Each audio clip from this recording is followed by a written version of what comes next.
Hello दोस्तों, स्वागत है आप सभी का ज्ञानतु पर। और आप सभी के बीच फिर से मैं आज मैथ का एक और शानदार प्रैक्टिस सेट लेकर आ गया।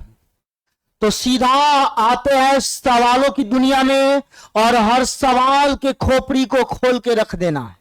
ठीक है, आइए हर सवाल को लौटाने का एकदम देसी ट्रिक बताते हैं। ध्यान दीजिएगा, आज के क्लास के पहला सवाल में समझिएगा। पहला सवाल आपके स्क्रीन पर ये रहा, ध्यान से समझना है। सबसे पहले समझ लीजिए, उसके बाद सवाल को सीधा उड़ाया जाएगा। देखिएगा, कहता है 17,200 रुपया की राशि साधारण ब्याज पर दो भाग में 2 साल के लिए क्रमशः 8 और 10% वार्षिक दर पर दिया जाता है। 17,200 को दो भाग में बांट करके कर्जा में लगाया है। आगे कह रहा है यदि 2 साल बाद कुल ब्याज 3,008 है तो 8 के दर पर कितना राशि लगाया गया था। 8 के दर पर कितना लगाया गया यह बताना है। तो ध्यान दीजिएगा, मान लेते हैं कि 8 के दर पर 100 रुपया लगाया, तो 17,200 में से 100 रुपया 8 के दर से लगाया 2 साल के लिए। 8 के दर से 2 साल का ब्याज इतना %। ठीक है, उसी तरह से अब दूसरा राशि क्या हो जाएगा, 17,200 से x कम होगा। पहला x तो दूसरा 17,200 माइनस x। ठीक है, अब यहां पर चलेगा 10 का दर चलेगा 2 साल के लिए। इस तरह से दोनों ब्याज मिला के दोनों राशि पर ब्याज टोटल कितना मिलेगा, 3,008। तो हम लोग निकाले तो 100 रुपया पर इतना ब्याज मिला और 17,000 माइनस 200 पर 17,200 माइनस x पर 10 के दर से 2 साल में कितना ब्याज मिल गया, तो इतना मिला। ठीक है, दोनों ब्याज मिला के 3,008 के बराबर होगा। अब यहां पे इसे कैलकुलेट करिएगा आप, तो आपको पता चलेगा x का वैल्यू। ठीक है, ध्यान दीजिएगा, यहां भी प्रतिशत यहां भी प्रतिशत, कॉमन लीजिएगा। प्रतिशत प्रतिशत कॉमन रहेगा तो प्रतिशत ऊपर से हटाएंगे तो नीचे 100। ठीक है, सीधा सीधा लिखिए 16x प्लस 17 दुना 10 दुना आपका 20। तो 172 में 20 से गुना करना, पहले से 2 जीरो है, 20 से करेंगे एक और जीरो आ जाएगा। इतना माइनस 20 गुना x 20x बराबर 3,008। अब आप बताइए, प्रतिशत यहां भी प्रतिशत कॉमन था तो प्रतिशत हटाएंगे बटा 100। अब समझिएगा, अब यहां जो बटा 100 है यह दूसरा साइड जाएगा तो 2 जीरो, दूसरा साइड जाएगा 2 जीरो। 16 माइनस 20 4x बराबर, इसको उधर ले जाएंगे तो 3,008 पर तो पहले 2 जीरो आ गया था, माइनस 3,443 ठीक है, अब बताइए 3440 में से घटाना पड़ेगा आपको 3,008। ठीक है, तो घटाइए, माइनस का 4x बराबर हो जाएगा 2 जीरो, जीरो से 8 घटेगा 2, 13 से 3 से 0 घटा 3। अब आगे जो है आपका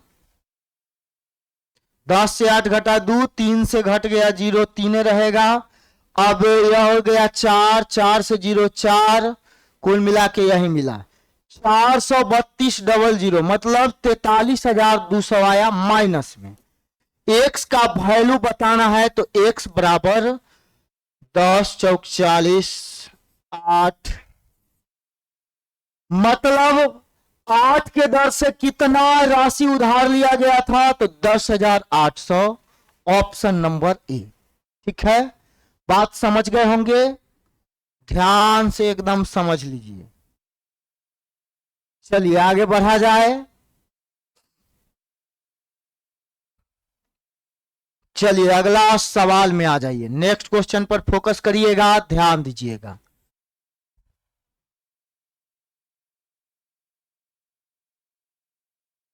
कह रहा है एक निर्माता किसी वस्तु का मूल्य 1800 अंकित करता है और उसे डीलर को 15% की छूट पर बेचता है, और नगद भुगतान करेगा डीलर तो 8 का और छूट। तो कह रहा है डीलर निर्माता को कितना राशि देता है, मतलब निर्माता से डीलर कितना में सामान खरीदा है यह बताना है। ध्यान दीजिएगा, 1800 पर 2 गो छूट मिल गया, एगो 15 का एगो 8 का, तो 15 का छूट, 1800 पर 15 का छूट, प्रतिशत से 2 जीरो खत्म, 15 गुना 18 270 का छूट मिल गया। 1800 में 270 का छूट हो जाएगा, 300 का छूट होता था 1500, लेकिन 30 कम में छूट है 1530, ठीक है। फिर 8 का छूट मिलेगा, 1800 में 270 छोड़ दीजिएगा तो 1530 रुपया अभी भी राशि का वैल्यू है। अब इस पर भी 8 का छूट देगा नगद भुगतान पर, प्रतिशत हटाएंगे बटा 100, 0 0 खत्म, 8 3 24, 15 8 120 और 2 122, एक अंक बाद दशमलव क्योंकि बटा में 0 है। तो अब 1530 पर भी छूट मिल गया 122.4 का, तो आपका यहां भी 0 आएगा, 10 4 6, यहां पे 9 2 7, 2 2 0, 15 1 14, 1407.6, तो लगभग बताना है 1408 रुपया निर्माता को देना पड़ेगा। किसको? डीलर देगा निर्माता को 1408 लगभग में। अगला देखिएगा, अगला सवाल पर ध्यान देना है। चलिए तो अगला सवाल को अच्छा से पढ़ लीजिए और हर सवाल को उड़ाना है, ध्यान दीजिएगा, समझिएगा। ये तो एकदम चोखा क्वेश्चन है। ए 15 दिन में, बी 21 दिन में, दोनों मिलेगा तो कितना दिन में? ए 15 दिन, अब बी करेगा 21 दिन, अब मिलेगा तो कितना दिन? तो टोटल काम निकालेंगे तो 15 21 का एलसीएम 105, 15 दिन में 105 काम, तो एक दिन में 7 काम, 21 में 105, एक दिन में 5। अब बताइए दोनों मिलेगा तो टोटल कितना काम करेगा? 105 काम करेगा, तो 105 काम करवाइए। एक दिन में 7 5 12 काम करता है दोनों मिलकर, तो 105 काम करेगा 105 बटा 12 दिन में। छोटा करेंगे तो 35, 3 से कटा बटा 4, 35 बटा 4 का मतलब 8 चौक 32 और 3 35 बटा 4, ऑप्शन सी। आगे आ जाइए, अगला सवाल पर ध्यान दीजिएगा। नेक्स्ट क्वेश्चन पर गौर फरमाएंगे, ध्यान देंगे और सवाल के इलाका को भी लाकाना है, इसमें ध्यान से समझिएगा। यहां पे भाग का चिन्ह है, तो जब इस तरह का सवाल मिलेगा तो पहले क्या करिएगा? पहले भाग दे दीजिए, 3 भागा 1, ठीक है। 3 भागा 1 3 रहेगा, 3 दूना 6, 5 11 में से 2 घटा 9, और 9 में से 9 ऊपर में और नीचे में आ गया 7, 9 बटा 7। ये तो चोखा था, एकदम आसान था। आगे आ जाइए, अगला सवाल पर ध्यान दीजिएगा, गौर कीजिएगा। चलिए एकदम आसान भाषा में सिखा रहे हैं इस सवाल को भी, इस सवाल के इलाका को भी पूरा लहकाना है, ध्यान दीजिए, समझिएगा।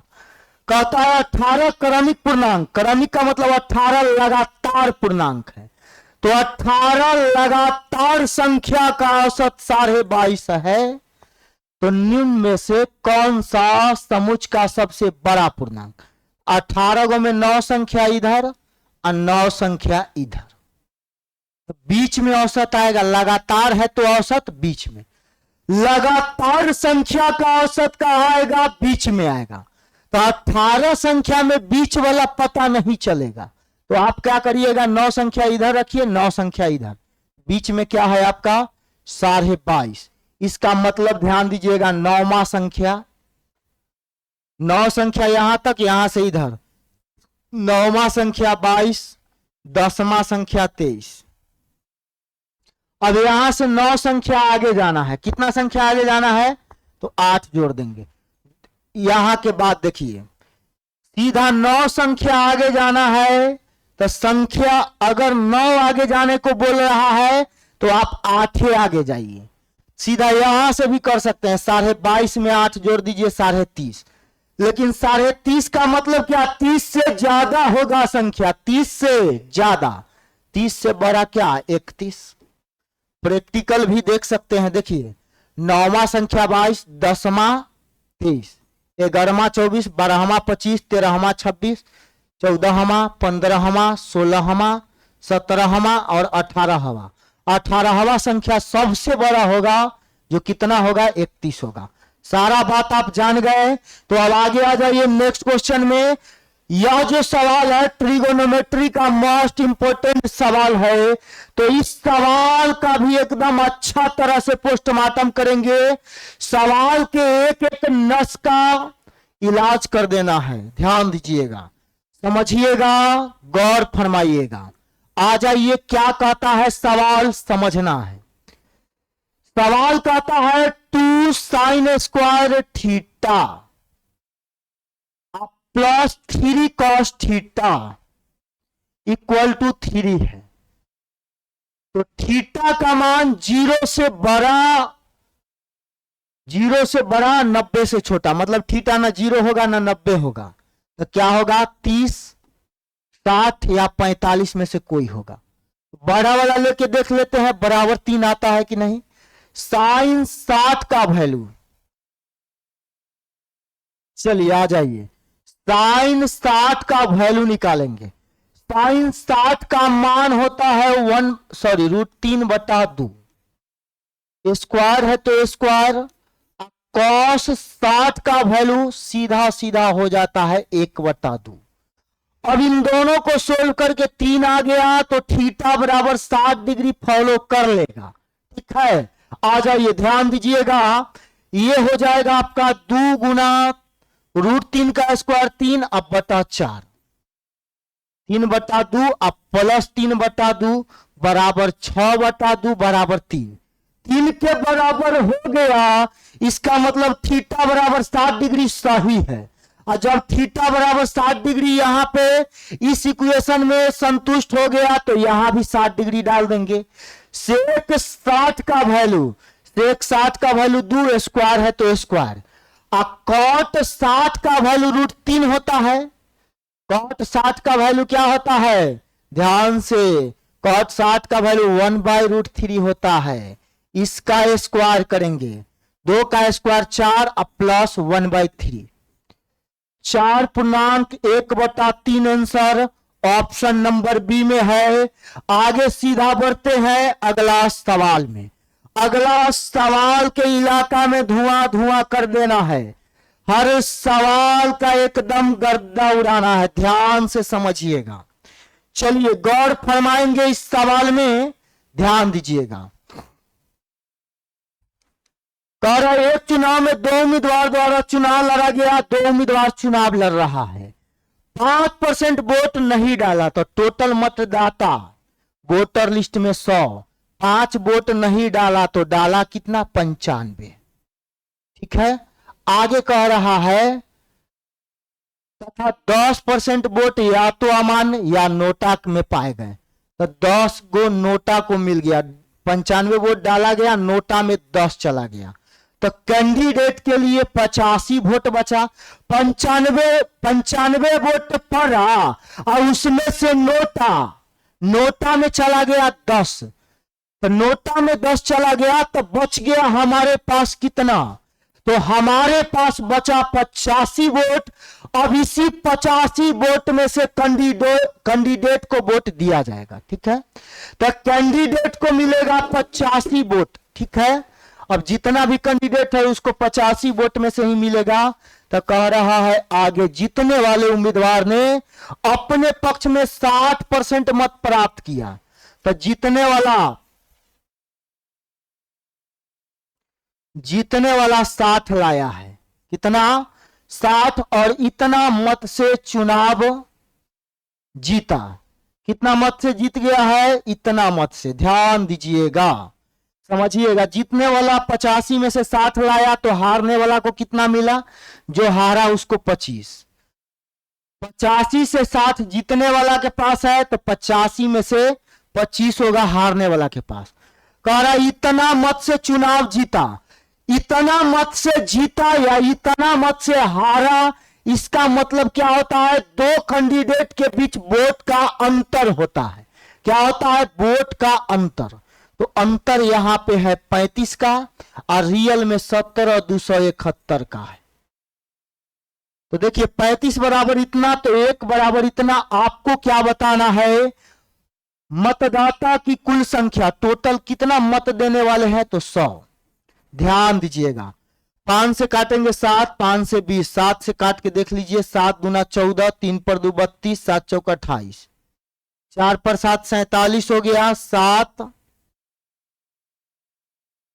छक 42, 5 पर 1 51, 7 सते 49, पॉइंट में आ रहा है 2।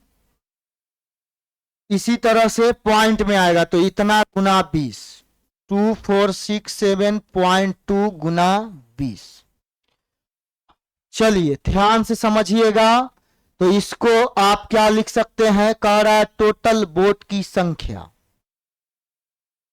टोटल वोट का संख्या बताना है। हाँ, एक चीज यहां पे गौर कीजिएगा, कह रहा है नोटा में पाया गया 10, उसके बाद बोला था जीतने वाले उम्मीदवार ने अपना पक्ष में 60% मत प्राप्त किया, तो जीते वाला को 60, हारे वाला को 25। ठीक है, अब यही जो वोट आ रहा है यही टोटल वोट होगा। ठीक है, चलिए आगे कैलकुलेट करिएगा। तो यहां पे पॉइंट हटाएंगे, बट्टा में 10 आ जाएगा, 0 से 0 खत्म, 2 दूना 4, 7 दूना 14, 6 दूना 12, 13, 24 दूना 48, 49, 24 दूना 48, एक क्या हो जाएगा? 49 हो जाएगा। इतना होगा टोटल डाला गया वोट। चलिए टोटल इतना वोट है, ऑप्शन से टच नहीं किया, ऑप्शन को छोड़ दीजिए, कुछ मिस्टेक हो सकता है। आगे आ जाइए नेक्स्ट क्वेश्चन में, अगला सवाल पर ध्यान दीजिएगा।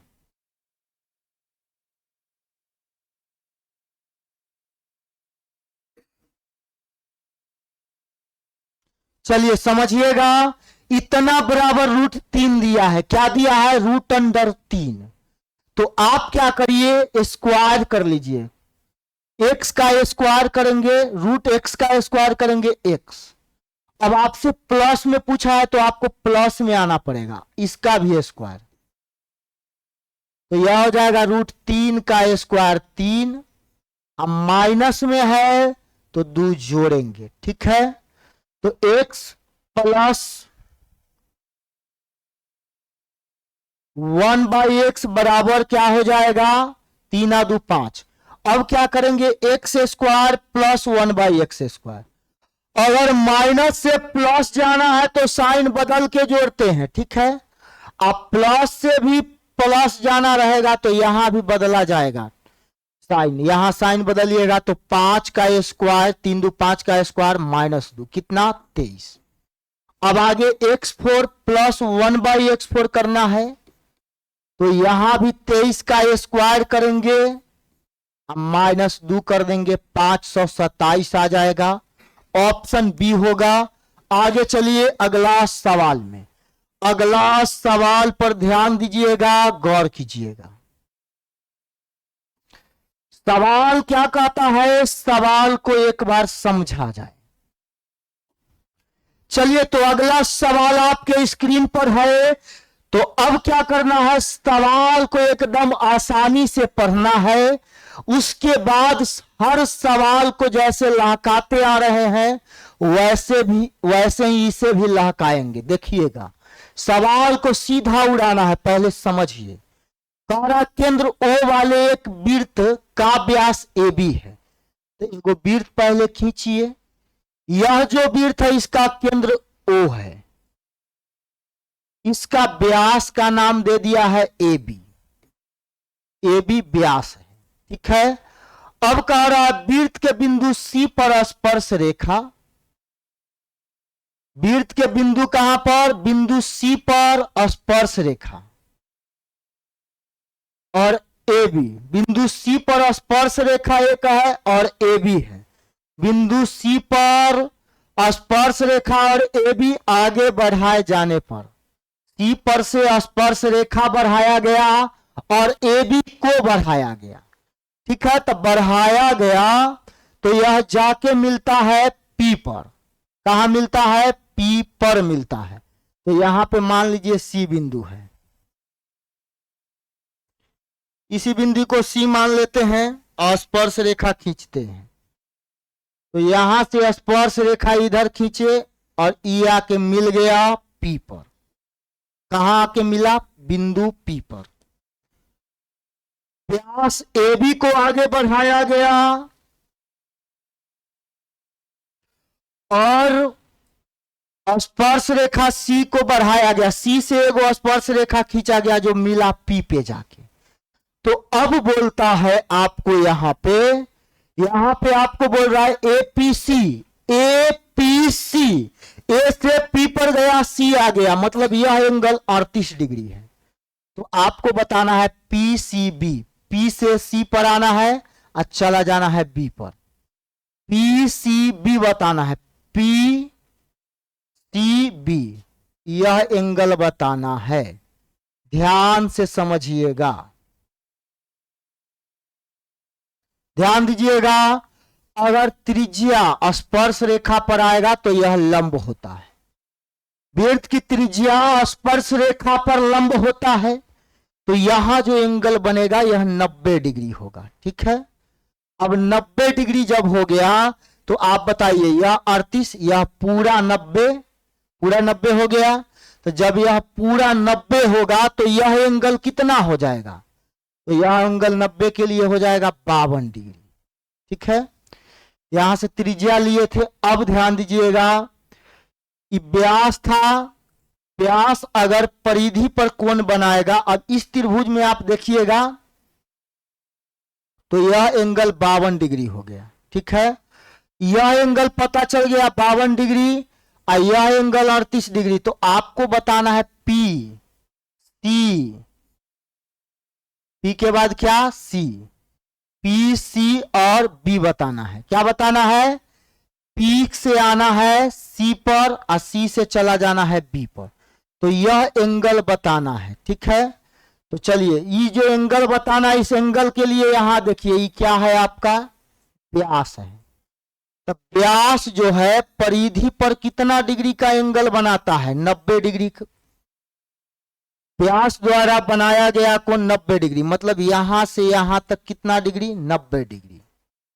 यह 90 डिग्री होगा, ठीक है। तो जब यह एंगल 90 डिग्री होगा तो अब बात समझिएगा, ई भी त्रिज्या, इसके सामने वाला एंगल और इसके सामने वाला एंगल, लग रहा है घचपचा गया फिगर। फिर से फिगर बनाते हैं, थोड़ा सा बड़ा फिगर को कर रहे हैं। ध्यान से समझिएगा। आप देखिए, कह रहा है कि ओ सेंटर है और ए बी व्यास है। ए बी को आगे बढ़ा दीजिए और यहां से एगो स्पर्श रेखा खींच के लेके चले आइए। बिंदु पी पर मिल जाएगा, यहां सी है। तो आप बताइए, यहां से यहां त्रिज्या होगा कि नहीं? हो जाएगा। तो पी सी बी बताना है, यह एंगल बताना है। पी से जाना है सी पर, पी सी बी यहां का एंगल बताना है, ठीक है। पी सी बी यह एंगल बताना है। तो ध्यान से समझिएगा, यहां से यहां वृत्त का त्रिज्या और यहां से यहां वृत्त का त्रिज्या, यह एंगल देखिए कितना डिग्री है। यह एंगल दिया है एपीसी 38 डिग्री। अब काम बन जाएगा। ध्यान से समझिएगा, यहां पे आप देखिएगा तो आपको पता चलेगा कि यह जो है वृत्त का त्रिज्या है, यह भी वृत्त का त्रिज्या है। त्रिज्या के सामने वाला एंगल इस त्रिभुज में देखिएगा, ओ बी सी त्रिभुज में। तो त्रिभुज ओबीसी में ओबी और ओसी त्रिज्या है, तो दोनों के सामने वाला एंगल क्या होगा? बराबर होगा, ठीक है। अब ध्यान दीजिएगा, यहां पे पूरा 90 डिग्री का कोण बना। कितना बना? 90 डिग्री का, क्योंकि वृत्त का त्रिज्या जो होता है स्पर्श रेखा पर लंब होता है। अब ध्यान से समझिएगा, इसके सामने वाला एंगल यहां पे और इसके सामने वाला एंगल यहां पे आपस में क्या होगा? बराबर होगा। त्रिज्या के सामने वाला एंगल बराबर। अब जो है आपको क्या दिख रहा है? अब यहां पे देखिएगा तो इस एंगल में आ जाइए, इस एंगल को देखिएगा आप तो आपको पता चल रहा है ये पूरा तो 90 डिग्री होगा, ये पूरा 90 डिग्री, क्योंकि स्पर्श रेखा पर लंब होता है त्रिज्या, तो पूरा 90 में से इसे खींचा गया है और इतना ही बताना है, यही ना बताना है। आप बताइए, हाई भुजा बराबर होगा तो ई बराबर हो सकता है? ऐसा संभावना है ही नहीं। अब देखिए, यह हो गया 90 डिग्री और इस त्रिभुज में देखिएगा तो यह है 38 डिग्री और ये 90 डिग्री, तो इधर मिलेगा 52 डिग्री। बात क्लियर है? अब आपको देखिए इस त्रिभुज में देखिएगा तो यह एंगल बराबर है, तो तीनों एंगल का सम त्रिभुज में 180 होगा, तब 52 और प्लस इसको अगर x कहेंगे तो ई भी x, तब 52 प्लस 2x 180 है, तो 2x बराबर 180 माइनस 52, तो यह हो जाएगा आपका 50 घटाना रहता तो 130, 2 और घटाना है तो 128, x बराबर कितना? 64। कितना? 64। तो यह जो एंगल है 64 डिग्री होगा और यह भी 64 डिग्री, तब जाके तीनों एंगल का सम 180 होगा। तो आपको कह रहा है PCB, P से इधर आना है, ई वाला एंगल बताना है PCB। तो जब आप बताइए, जब यह एंगल ये पूरा 90 है, 90 में यह है 64, तो इधर हो जाएगा 26 डिग्री, जो आपको ऑप्शन नंबर डी में दिख रहा है। ठीक है, आगे आ जाइए, एक बार और देख लीजिए आप लोग। चलिए आगे देखिएगा नेक्स्ट क्वेश्चन में। अगला सवाल पर ध्यान दीजिएगा, गौर कीजिएगा। इस क्वेश्चन को बताने लायक तो नहीं है लेकिन बताना पड़ रहा है। कह रहा है LCM HCF का योग 276, एक संख्या 132 दूसरा बताना है। देखिए कह रहा है HCF का 22 गुना LCM है। अब रियल में दोनों का योग 276 अनुपात में योग 23, 23 एकम 23 दूना 1 बराबर 12, HCF 12 LCM 22 गुना 12 कैलकुलेट नहीं करना है। अब आप जान रहे हैं कि HCF गुना LCM बराबर होता है पहला संख्या गुना दूसरा संख्या। पहला संख्या 132 दिया है तो दूसरा निकल जाएगा, 22 से 6 बार, 6 से 2 बार, 12 गुना 24, दूसरा संख्या 24। कितना हो गया? तो दूसरा संख्या बराबर 24। आगे चलिएगा नेक्स्ट क्वेश्चन में, ध्यान दीजिएगा, गौर कीजिएगा। अगला सवाल पर गौर करेंगे, समझिएगा।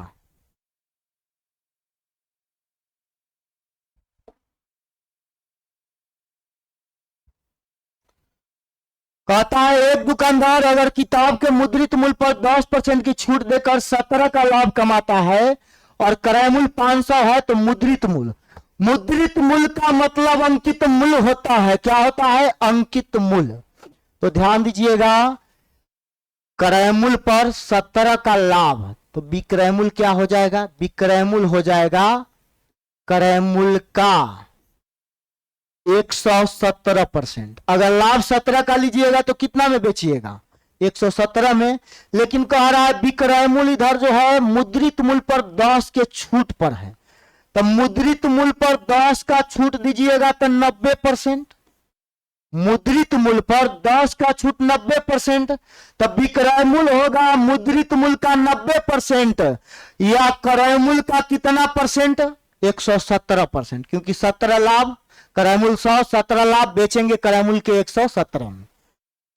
दोनों जगह विक्रय मूल्य है तो बराबर प्रतिशत खत्म, 0 0 खत्म, 9 से 13, 13 पचे 65, तो मुद्रित मूल्य मार्क प्राइस 650 रुपया होगा। छपा हुआ मूल्य, अंकित मूल्य 650। आगे चलिएगा अगला सवाल में। अगला सवाल क्या कहता है, समझना है।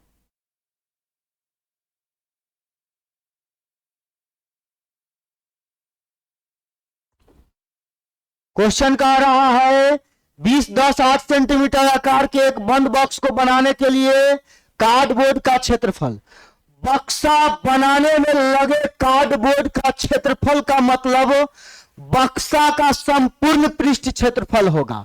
क्या होगा, संपूर्ण पृष्ठ क्षेत्रफल। 2 × LB BHIHL, ठीक है, यही होगा बक्सा का क्षेत्रफल हो जाएगा संपूर्ण पृष्ठ का। 2 × L + B 20 10 30, L × B plus B नहीं, L × B 20 दहाई 200। अब B गुना H तो 10 8 80, अब प्लस 8 गुना 20 160, जोड़ेंगे 240 और 200 440, 880 आ जाएगा आपका आंसर। 880 80 वर्ग सेंटीमीटर क्षेत्रफल का कार्डबोर्ड लगेगा। आगे ध्यान दीजिएगा, अगला प्रश्न पर समझिएगा। अगला प्रश्न पर ध्यान देंगे, गौर करेंगे। कह रहा 3 साल पहले, तो 3 साल पहले कौन साल, अभी 2024, 3 साल पहले 2021। 2021 में फादर है और उसका एगो सुपुत्र है, उसकी आयु का रेशियो 8:3 था। 2021 का रेशियो है। और 4 साल बाद रेशियो 11:5। 4 साल बाद कितना, 11:5। तो अभी है 2024, तो अभी से 4 साल आगे रेशियो होगा। अभी से 4 साल आगे का रेशियो 11:5, तो 2028 का रेशियो। अब बताइए 21 से 28 जाएंगे, 7 साल बढ़ेगा बाप का उम्र भी और बेटा का उम्र भी 7 साल। दोनों का उम्र 7-7 साल बढ़ रहा है, मतलब बराबर बराबर बढ़ रहा है। तो जब उम्र बराबर बराबर बढ़ेगा तो अनुपात में भी उम्र बराबर बढ़ना चाहिए। तो अनुपात में देखिए 8 से 11 3 बढ़ा, 3 से 5 2, बराबर नहीं बढ़ा। तो बराबर जब नहीं होगा तो बराबर करने का रूल होता है नीचे के रेशियो के अंतर से ऊपर गुना, ऊपर के रेशियो 8 3 में, देखिए नीचे में अंतर 11 5 में 6 का अंतर, तो 6 से गुना, 8 3 में 5 का अंतर, तो 5 से नीचे गुना। अब हो गया बराबर। रियल में 7 का अंतर है, 7 साल बढ़ा बाप का उम्र। अनुपात में देखिए अनुपात में 48 से 55 7 बढ़ा, 7 बराबर 7। पिता का वर्तमान आयु क्या होगा, तो पिता का वर्तमान आयु का रेशियो यहां नहीं दिया गया है, तो पिता के 2021 का आयु निकाल लेते हैं। तो पिता 2021 में कितना साल का था, 1 बराबर 1, तो 48 था, तो 48 बराबर 48 साल। 2021 में बाप के आयु का रेशियो 48, तो 1 बराबर 1, 48 बराबर 48। अब आप बताइए 2021 में बाप था 48 साल का, तो अभी 2024 में कितना साल के हो गया बाप, वो बच्चा का बाप 51 वर्ष का। पिता का आयु 51 वर्ष हो जाएगा, ऑप्शन ए। ठीक है, आगे चलिए अगला सवाल में आ जाइए, ध्यान दीजिएगा।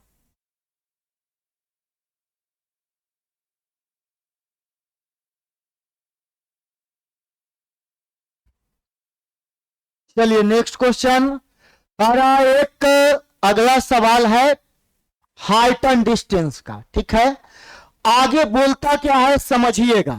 कहता है एक 195 मीटर ऊंचा चट्टान की चोटी से, 195 मीटर ऊंचा चट्टान है, उसके चोटी से देखा गया।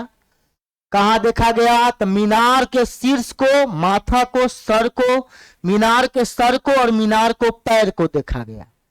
तो कह रहा है सिर और पैर देख रहा है, तो अब नमन कोण 30 और 60 डिग्री है मीनार का ऊंचाई। यह है मीनार, यह है भवन। ठीक है, तो मीनार के शीर्ष को देखा गया, मीनार के शीर्ष पर से भवन के शीर्ष को देखा गया। अब क्या किया, यहां से डायरेक्ट यहां देख लिया। तो दोनों कंडीशन में कह रहा है, पहले एंगल 30 डिग्री का, दूसरा एंगल 60 डिग्री। यहां एंगल 30 डिग्री है, यहां का एंगल 60 डिग्री। आपको दिया हुआ क्या है, 195 मीटर ऊंची चट्टान की चोटी से। यह जो चट्टान है इसका ऊंचाई 195 है, तो यह जो मीनार दिख रहा है इसका ऊंचाई बताना है। ध्यान से समझिएगा, गौर कीजिएगा। आपको अगर यह आधार पता चल जाए तो यह पता चल जाएगा और काम खत्म हो जाएगा। तो पहले 60 डिग्री वाला में आइए। 60 डिग्री के सामने वाला भुजा का रेशियो √3 होता है, तो ऊपर में इस त्रिभुज में 30 होगा क्योंकि यहां 90 होता है। 30 के सामने वाला 1, √3 बराबर 195, तो 1 बराबर 195 बटा √3। ठीक है, तो यह भी हो जाएगा 195 बटा √3। आपको बताना है ऊंचाई, यह बताना है, तो ध्यान से समझिएगा। यहां पे 30 डिग्री है, 30 के सामने वाला 1, ये पूरा 60 होगा, 60 के सामने वाला √3। ठीक है, तो हमें जो है 60 के सामने, ये पूरा 60 पूरा 60, 60 के सामने √3 बराबर इतना दिया है, तो 1 बराबर हो जाएगा 195 गुना √3 गुना √3 3। तो 1 मतलब यह हो गया आपका, यह हो जाएगा आपका 195 बटा 3। अरे √3 नीचे आ जाएगा तो बटा में हो जाएगा, ऊपर लिख दिए, ध्यान से समझिएगा। 195 बटा √3 गुना √3 3। बात समझ गए, यहां 30 डिग्री था। चलिए, तो यह जो आपको मिला है यह तो √3 है, तो √3 बराबर इतना, तो 1 बराबर निकाले, मतलब यह निकला 195 बटा 3, यह निकला 195 बटा 3। 1 का मतलब यहां है, 1 का मतलब यहां से है।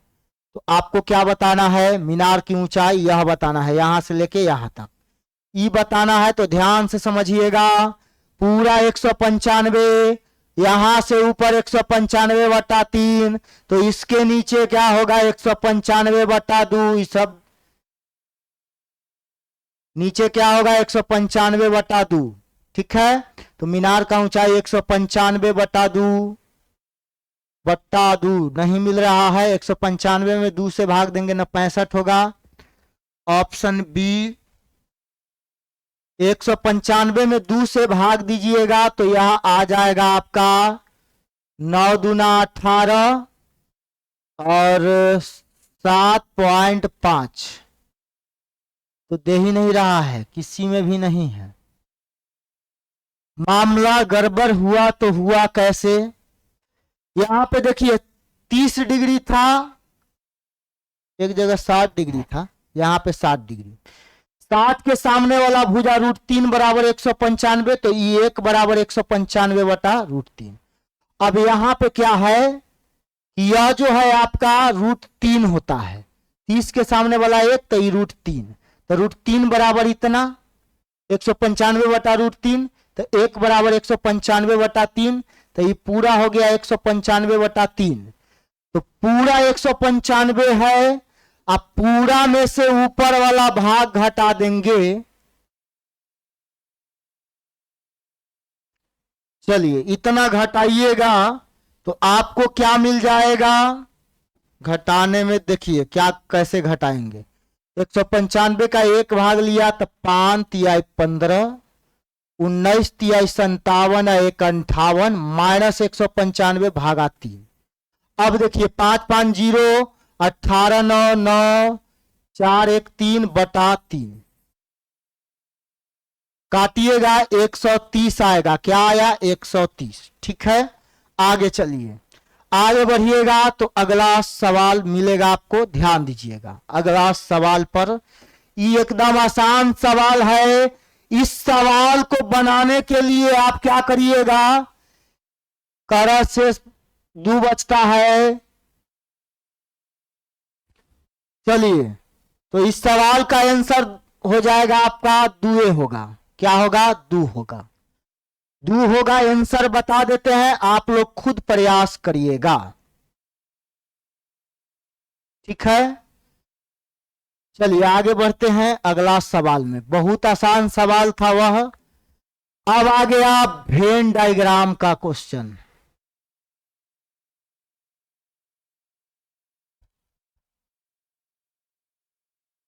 चलिए समझिएगा इसे। कहता है तब परिवार भोजन और परिवहन पर कितना खर्च करता है। प्रत्येक महीना का कमाई दिया हुआ है। कह रहा है प्रत्येक महीना के कमाई के बारे में डाटा पता है, तो भोजन परिवहन पर खर्चा बताना है। भोजन और परिवहन पर खर्च बताना है। टोटल इनकम है इतना, टोटल इनकम इतना है 1,08,000। आपको बताना है भोजन और परिवहन पर खर्च। भोजन, भोजन का खर्चा किधर गया, भोजन पर 65 डिग्री, आप परिवहन पर 50 डिग्री, 115 डिग्री।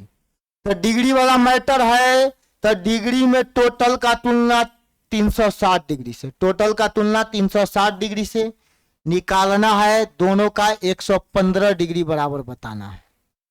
समझिएगा बात को। यहां क्या करना है, अब देखिए 0 से 0 काट दिए, आगे काटिएगा तो 9 से काटेंगे तो 4 बार में, और 9 से काटेंगे तो यहां पे कटेगा 1 बार, 2 बार, 1200 बार में। यह कटा 300 गुना 115, 300 गुना 115 का मतलब 345 पर 2 जीरो, 345 पर 2 जीरो हो जाएगा खर्चा। आगे बढ़ जाइए अगला सवाल पर।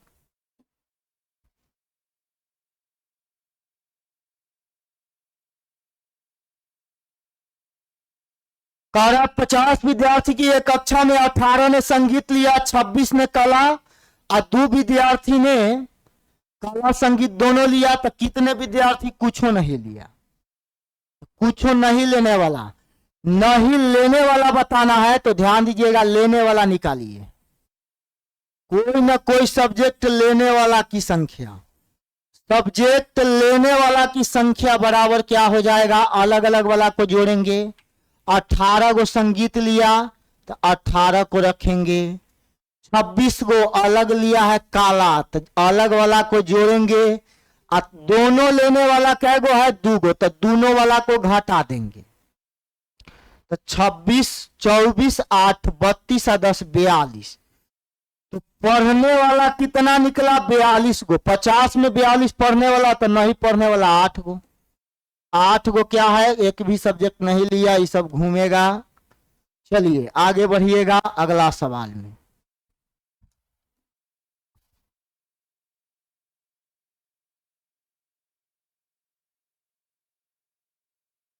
नेक्स्ट क्वेश्चन पर ध्यान देना है, गौर करना है। देखिएगा कह रहा है एक व्यक्ति अपनी आय का 1/3 भोजन पर, शेष का 1/4 घर के किराया पर, शेष आय का 5वां भाग। 1/3, 1/4, 5वां भाग, 1/4, 1/3 और 5वां भाग का मतलब 1/5। तो जब भी ऐसा फ्रैक्शनल पार्ट वाला क्वेश्चन आएगा तो सबसे पहले आप क्या करिएगा, फ्रैक्शन के टर्म को, फ्रैक्शनल पार्ट आएगा तो नीचे वाला का एलसीएम ले लेंगे। 3, 4, 5 का एलसीएम 60, मतलब टोटल, टोटल जो है खर्चा हो रहा है 60। तो 60 में भोजन पर 1/3, भोजन पर 60 का 1/3, 60/3 20। आगे शेष का, तो शेष बचा 40, और 40 का 1/4 किराया पर, किराया दे रहा है 40 का 1/4 10। अब आगे क्या है, एवं शेष आय का 5वां भाग। 30 खत्म तो शेष बचा 30, 60 से 30 खत्म, 30 बचा, और 30 का 5वां भाग वस्त्र पर, 30/5, 6 खर्चा किया वस्त्र पर, अब बच गया 24। अब बचा कितना, 24। तो कह रहा है अब अनुपात में 24 और रियल में बचत है 1760 का, 1760 का। कोई दिक्कत नहीं, बात समझ गए होंगे। चलिए 1760 का बचत है, तो आय बताना है। आय मतलब 100 बराबर, आय मतलब 100 बराबर। ध्यान से समझिएगा। अब यहां पे 4 से काटेंगे तो 6, और 8 से काट लीजिए ना, 8 3 24, यहाँ पे 8 से हो जाएगा 8 दूना 16, 8 दूना 16 0। 1 बराबर 220/3, तो 100 बराबर गुना 100, 22,000 बटा 3 रुपया आ जाएगा।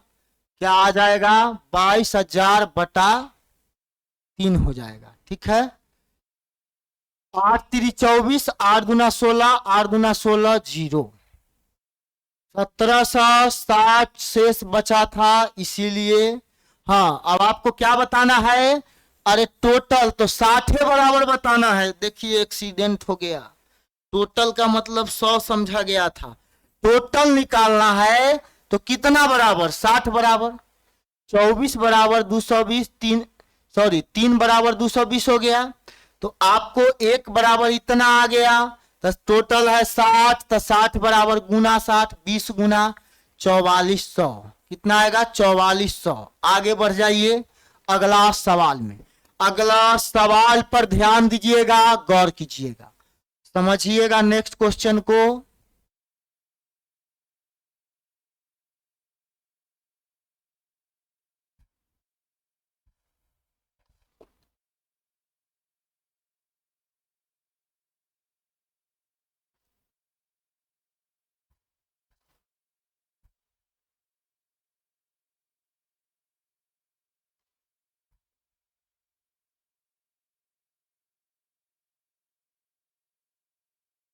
चलिए इस सवाल पर ध्यान दीजिएगा, समझिएगा। कहता है ए और बी एक काम को 12 दिन में, बी सी 15 दिन में, सी ए 20 दिन में करता है, तो ए बी सी मिलकर कितना दिन में करेगा? ए बी 12 दिन, बी सी 15 दिन, सी ए और बी कर देगा 12 दिन में, अब बी और सी करेगा 15 दिन में, सी और ए करेगा 20 दिन में। ठीक है, कितना बार बोल रखे हैं, टाइम एंड वर्क का क्वेश्चन मिलेगा, पहले टोटल वर्क निकालिए। टोटल वर्क का मतलब क्या? 12 15 20 का एलसीएम 60, 12 50 60, 15 चौका 60, 20 तिहाई 60। अब बताइए इस सब को ऐड करिएगा, तो 2 जगह ए, 2 जगह बी, 2 जगह सी है, तो 2 ए 2 बी और 2 सी मिल करके एक दिन में काम करेगा 5 4 9 3 12, तो 2 2 गो है तो 12 काम करेगा, 2 2 गो है तो 12 काम, अकेले अकेले रहेगा तो 6 काम एक दिन में करेगा, 2 2 व्यक्ति है तो 12 काम एक दिन में, अकेले अकेले होगा तो 6 काम एक दिन में करवाना है, टोटल 60 काम एबीसी से, तो एबीसी जो है 60 काम करेगा, 6 काम एक दिन में, 60 काम 10 दिन में। 60 काम कितना दिन में? 10 दिन। ऑप्शन ए सीधा समझ गए होंगे। आगे चलिए अगला सवाल में। अगला सवाल पर ध्यान दीजिएगा, गौर कीजिएगा।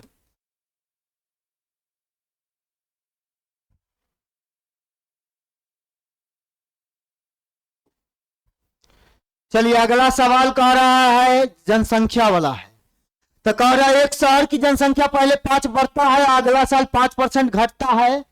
यदि दूसरा साल के अंत में शहर की जनसंख्या इतना है, तो पहला साल के अंत के आरंभ में शहर की जनसंख्या क्या था? पहला के आरंभ में बताना है, दूसरा के अंत बाद का दिया है। दूसरा के अंत मतलब अभी देखिए 2024 से 2 साल आगे हम जा रहे हैं। ठीक है, चल गए, वापस अब नहीं आएंगे, तो क्या होगा? बोर्डवा पर वाला क्वेश्चन अधूरा रह जाएगा। ठीक है, तो 2 साल आगे हम चले गए, तो अब कहता है पहला साल की शुरुआत, तो 2 साल आगे से पीछे आएंगे तब ना पहला साल का स्टार्टिंग मिलेगा। तो चलिए समझिएगा, 5% मतलब 1/20, अगर वृद्धि होगा तो होल वैल्यू हो जाएगा 21/20, कमी होगा तो होल वैल्यू 19/20, 20 में 1 बढ़ेगा तो 21/20, घटेगा तो 19/20। अब आप बताइए, पहला साल बढ़ेगा, दूसरा साल घटेगा, और हमें अगर आगे जाना रहेगा तो होल वैल्यू का सीधा गुना, अब पीछे आना है तो होल वैल्यू का उल्टा गुना करेंगे। तो देखिए 20% 5% वृद्धि का मतलब 21/20 होल वैल्यू होगा, पीछे आना है तो उलट के गुना 20/21।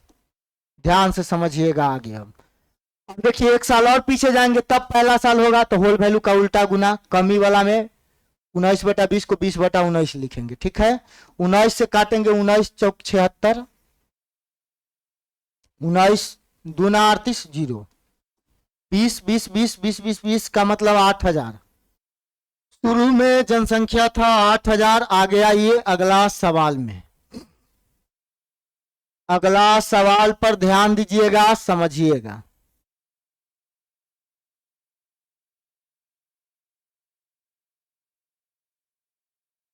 अगला सवाल क्या कहता है, समझिएगा। यह है नाव धारा चैप्टर का क्वेश्चन। कहता है एक व्यक्ति शांत जल में 1 घंटा में इतना किलोमीटर नाव चला सकता है।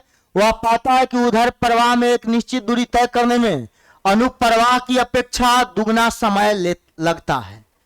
धारा की चाल बताना है।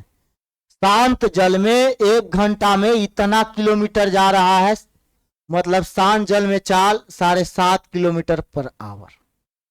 ठीक है। उधर प्रवाह में एक निश्चित दूरी तय करने में अनुप्रवाह के दुगना समय लगता है। तो धारा के दिशा, धारा के विपरीत दिशा, उधर प्रवाह का मतलब विपरीत दिशा, तो विपरीत दिशा में लगा समय अनुप्रवाह का मतलब धारा के दिशा, तो धारा के दिशा वाला समय का दुगना है। धारा के दिशा में जो समय होगा उसका दुगना धारा के विपरीत दिशा में लगेगा समय। धारा का चाल बताना है, ध्यान दीजिएगा। दोनों कंडीशन में कह रहा है जितना गया उतना आया, तो दूरी बराबर है। तो जब दोनों कंडीशन में दूरी बराबर है, तो जब दो दूरी बराबर तो समय का उल्टा चाल होता है 2:1। और आप जानते ही होंगे कि धारा के दिशा में या अनुप्रवाह जाएगा तो चाल होता है x + y, और धारा के विपरीत में x - y होता है। कोई डाउट नहीं। अब चलिए, x बराबर 7.5 है, तो पहले तो आपको x निकालना पड़ेगा। x निकालिए, y निकालिए। x y का योग मालूम, x y का अंतर मालूम, तो बड़का निकालना है। जोड़ के दूसरे भाग जोड़िए। 3/2 1 3 3/2 3/2 1.5। चलिए छोटका निकालना है, घटा के दूसरे भाग 0.5। अब कह रहा है x बराबर 7.5, तो 1.5 का 5 गुना तब होगा 7.5। उसी तरह से y निकालना है तो 5 गुना कर दीजिए, पॉइंट नहीं है, गुना का चिन्ह है, गुना 5, तो ये हो जाएगा आपका 2.5। y का वैल्यू 2.5 किलोमीटर पर आवर। ठीक है, आगे बढ़िएगा नेक्स्ट क्वेश्चन में। अगला सवाल पर ध्यान दीजिएगा। कोलिनियर है ना, मैट्रिक्स एंड डिटर्मिनेंट वाला रूल लेके भागेगा यह, ध्यान दीजिएगा। और जब भी कोलिनियर वाला क्वेश्चन मिलेगा संरेखीय होने वाला, और उसमें इक्वेशन पूछा जाएगा, तो ध्यान दीजिएगा, गौर कीजिएगा। इक्वेशन पूछा जाएगा तो आपको क्या करना है, बीच वाला टर्म और लास्ट वाला टर्म पकड़ लेना है। तो बीच वाला और लास्ट वाला का साइन बदल देना है। क्या करना है, साइन बदलना है। C का साइन बदलेंगे -C, D का साइन -D। यहां भी साइन बदलेगा तो C प्लस में, A माइनस में, C - A, और क्या हो जाएगा D - B। बात समझ गए। अब करना क्या है हमें, यह निकल गया बीच वाला और लास्ट वाला को क्या कर दिए, बीच वाला और लास्ट वाला का साइन बदल दिए। अब क्या करेंगे, गुना करेंगे, क्रॉस गुना क्रॉस गुना।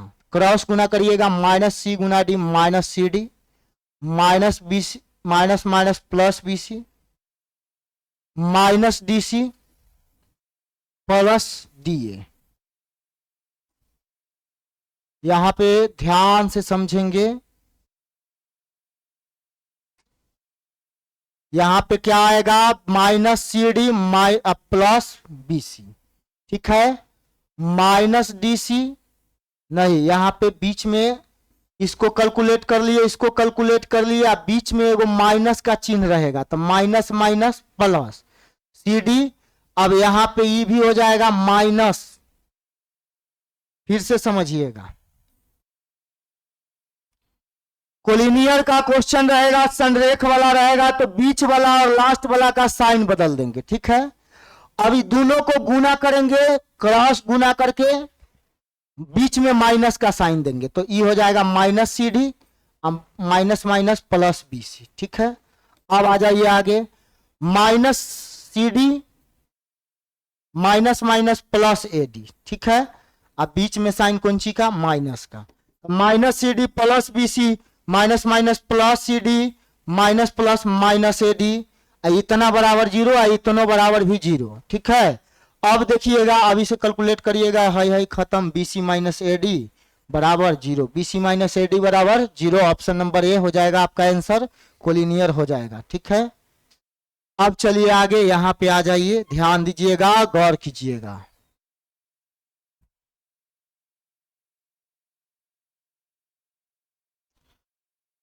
इसमें कह रहा है इतना को सोल्व करने पर क्या मिलेगा, तो कुछ नहीं करना है, घटाइए, 3 में से 1 घटा 2/3, 3/4, इसी तरह से 4/5 गुना डॉट डॉट डॉट 99 बटा क्या आएगा, 100 आएगा। अब काटने का पैटर्न देखिए, नीचे से ऊपर, नीचे से ऊपर, नीचे से ऊपर, नीचे से ऊपर, नीचे से ऊपर वाला खत्म हो जाएगा, तो इधर 2 बचा, उधर 100 बचा, 1/50, 1/50 आंसर। आगे चलिएगा, आगे अब हो गया आपका काम खत्म। चलिए, तो अब हम मिलेंगे आपसे फिर नेक्स्ट वीडियो में, ठीक है। तो आज के क्लास को यहीं पर एंड किया जाएगा, मिलते हैं हम आपसे फिर अगले वीडियो में, तब तक के लिए thank you, best of luck, bye.